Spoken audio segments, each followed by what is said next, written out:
he's really lived through an awful lot of what modern life is like, from the beginnings of the end of reality TV shows, the beginnings of social media, to that super fame. And that's why I think when you looked at it this morning, you thought, I can't really believe that's happened. Now, the former One Direction singer Liam Payne has died after falling from the third floor of a hotel in Argentina. He was just 31. Payne is believed to have fallen about 14 metres from a balcony. His body was found shortly after 5 p.m. local time in the hotel's inner courtyard. He'd reportedly been in Argentina for 2 weeks, supporting the launch of a tour by fellow One Direction singer Niall Horan. The Times' Latin America correspondent is John Bonfiglio. He died from head trauma at the Hotel Casa Sur. We know that he returned to the hotel just before the fall and that he was behaving erratically, that this elicited a police complaint in which there was the description of a man not in full control of his actions. Well, Liam Payne co-wrote more than 30 songs for One Direction and released his solo debut album in 2019. His own tour of South America was postponed after he was admitted to hospital last year with a kidney infection. The entertainment journalist Josh Romm interviewed Liam Payne on a number of occasions and joins us now. Good morning, Josh. Good morning, James. This is nothing short of shocking and devastating and tragic. Just sum up, if you can, how important Liam Payne was to a generation of young people in particular, because, you know, One Direction, probably fair to call them the biggest boy band of the 21st century? Absolutely fair to call them the biggest boy band of the 21st century. They sold over 70 million records, making them one of the biggest selling boy bands of all time. Very short career, actually. They only had 5 studio albums. They went on 4 world tours, 2 of which were all stadium world tours.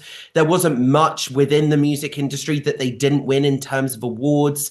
7 American Music Awards, 7 Brit Awards, 6 Billboard Music Awards, an MTV Video Music Award, 28 Teen Choice Awards as well, via MTV VMAs. I mean, there was so much that they won. I mean, and the band really were a cultural staple. Everywhere they went, it was like Beatlemania in the 60s. Fans hysteria wherever they went, global domination. But let's not forget that this was a band that was actually manufactured by Simon Cowell. Liam Payne first actually auditioned for the X Factor at the age of 14, didn't make it as a solo artist, went back 2 years later as a solo artist, and then was put together with the other 4 boys, Harry Styles, Niall Horan, Louis Tomlinson and Zayn Malik, on the X Factor. They didn't even win. They came 3rd. But then their fans really acted as their promoters. They took the band on as their own, really championed them, and they really shot the band to global superstardom, to global name recognition, world domination, world tours, as I just said. The One Direction was this global phenomenon, and actually all the band members have had solo careers to varying degrees. However, as their own right, as members of One Direction, they all had tens of millions of followers each on social media. And if people didn't know One Direction, then at least their relatives, for example, I think of parents and young children, would have been Directioners, as they called their fan base. So when it comes to cultural impact, it's hard to think of a boy band, maybe except the Beatles, that really had a cultural phenomenon like it. You interviewed him on a number of occasions, Josh. What was he like? Yeah, I did interview him on a number of occasions. I first interviewed him in 2017, towards the beginning of his solo career. And just actually after his young son, Bear, who's now 7, was born. At the time, he was in a relationship with Cheryl Cole, also known as Cheryl Tweedy from Girls Aloud. And he was very open, very transparent, very honest. He was very proud of his child. He was absolutely gushing at the time of Cheryl and how amazing she is as a mum, calling her a super mum. And actually, I asked him at the time, because you didn't really know what was going to be the future of One Direction. We only thought at the time that it was going to be a hiatus. And I asked him, I said, you know, you're all launching solo careers at the moment. Do you feel rivalry? And he actually said a very interesting answer. He said, rather than a rivalry with One Direction, he's like, well, if you think about it, we're all up, the charts are one massive competition. And it's not just each other. We're up against the likes of Drake. We're up against the Justin Biebers of the world. We're up against the Monster, the Lady Gagas of the world. So it's not with each other. And actually, we look at him now, actually, the reason why he was in Argentina in the first place. And that was because he was there supporting Niall Horan on his own world tour. Bearing in mind, things haven't been going well for Liam recently. He recently split up, parted ways from his management. The plans for his second studio album were shelved. The songs that he was working on in the studio were constantly being rewritten. We're hearing now of erratic behavior. So things weren't necessarily going well for Liam Payne in his own career at the moment. But yet he was still supporting his former bandmate Niall Horan, showing how close the bond is between all the band members. And that's the thing, when it comes to the way he used to speak to you, he was very lovely. He was just this humble lad from Wolverhampton who didn't shy away from answering potentially tough questions, but always did so with charm and also with a smile. Josh, really appreciate your time. Thank you so much. The entertainment journalist Josh Rom there.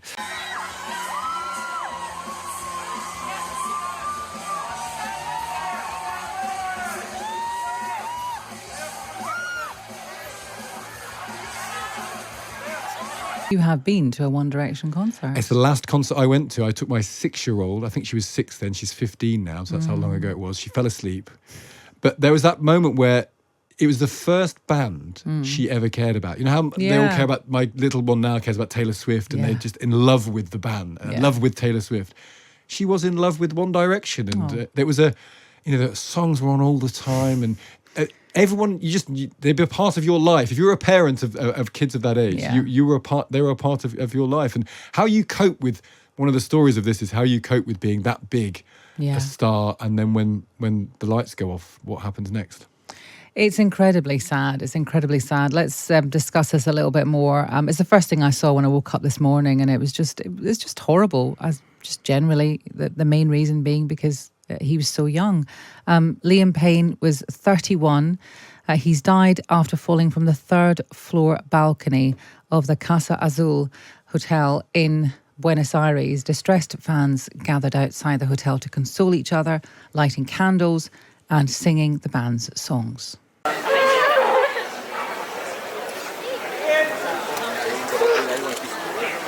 Sandro Manetti is a showbiz journalist in LA who has interviewed the One Direction members several times. We can speak to him now. Good morning to you, Sandro. Horrific and unthinkable news to wake up to. And, I was just listening to what you were saying there. Liam Payne was globally famous for more than half of his all too short life. And so, the shock of this loss being felt not only in Britain, where One Direction originated, but also here in the States, where among those paying tributes, everyone from Paris Hilton to Flavor Flav to Charlie Puth. So, everyone stunned, appalled, so saddened as investigators try to work out exactly what happened. So, first of all, then, why was he in Argentina? I mean, everyone, all famous people can be tracked basically by their social media, and he'd posted a few videos of why he was there, what he was doing. So, what do we know about that? Yeah, he'd gone to see his One Direction bandmate and buddy Niall Horan, who was performing live in Buenos Aires, and so he turned it into a bit of a holiday. He'd been there with his girlfriend. She'd gone home a couple of days ago. As recently as a few hours before his tragic death, Liam was posting on social media about how he was having a good time. But now investigators are focusing on what happened after that, because Police were called to the hotel. There were reports of unruly behavior from Liam. According to one report, he was smashing his laptop in the lobby and had to be helped back to his room. And now we know the tragic circumstances of what happened afterwards. So investigators, first responders, all been at the scene. A post-mortem has been ordered. And now everyone's trying to piece together exactly what caused him to fall to his death from the third floor balcony of his hotel room. And he went to Argentina. He was with his girlfriend for a while, but then she went back, I think. Is that right? That's right. Yes, yes, and and so he's had quite an interesting love life. Let's not forget, spare a thought for he has a child bear with Cheryl Cole, of course. They're 6-year-old now, so she's obviously grieving as well. And but it's like I was watching his social media posts. The last few hours. He just seems so happy, and everything seems to have changed so suddenly. This is for the fans, for those of us who interviewed him, and by the way, what a likable, humble guy. By the way, despite his global fame, this one's really hard to take. So you met One Direction at their height. What did you make of Liam Payne? What was he like? Yeah, I just, I've interviewed a lot of sort of pop stars, and a lot of them can be sort of arrogant and difficult. We all know who we're talking about, but it was almost like he was born to fame. At least sort of back then, he seemed to adjust to it really well, and they did seem like a band of brothers. At least outwardly, they all seemed to get on great and be having a lovely time. So nothing but happy memories of Liam. And there's such an outpouring of love. I mean, if you take time to sort of read all the comments from people, they all sort of really loved him. To know him was to really like him. He did struggle with his mental health, though, didn't he? I think it was back in 2019. Yes. He talked about dark thoughts. Mm. Yes, he was very open about he'd had struggles with alcohol, with prescription medication, even had suicidal thoughts at times. And there shouldn't be a rush to judgment, of course. But one of the things that the investigators are looking at as they study the circumstances of this tragedy was his fall accidental or intentional? Yes. Just finally, on his solo career, Harry Styles obviously has had the biggest solo career since One Direction, but how did Liam Payne do? Yeah, not as well, but there's very few stars in history who can compare to Harry Styles and his Grammy winning success. But the thing about One Direction is there wasn't a weak link in that band. They're all really talented. They all brought something to it. And think of it as like a sort of great football team. There's always great players in every position. And One Direction, have left such a mark in pop history. And as you suggested in your intro there, they've touched all our lives. They've been with us for 15 years, and Liam Payne is gone, but he won't be forgotten. His memory will be treasured, and so will his talent.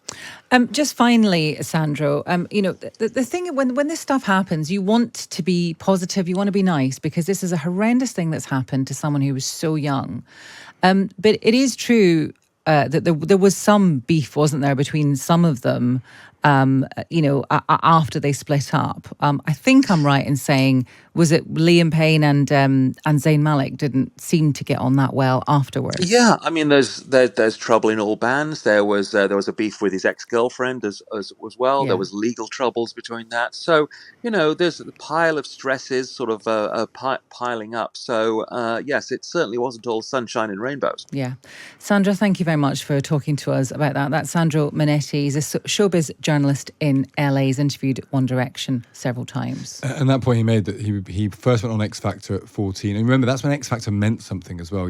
X Factor doesn't really exist anymore, and reality TV shows have lost their gloss in recent years. But back then, they were the biggest things in the country. They dominated popular culture. So he, from the age of 14, and then certainly from the age of 16, more than half his life, he was really, really, really famous.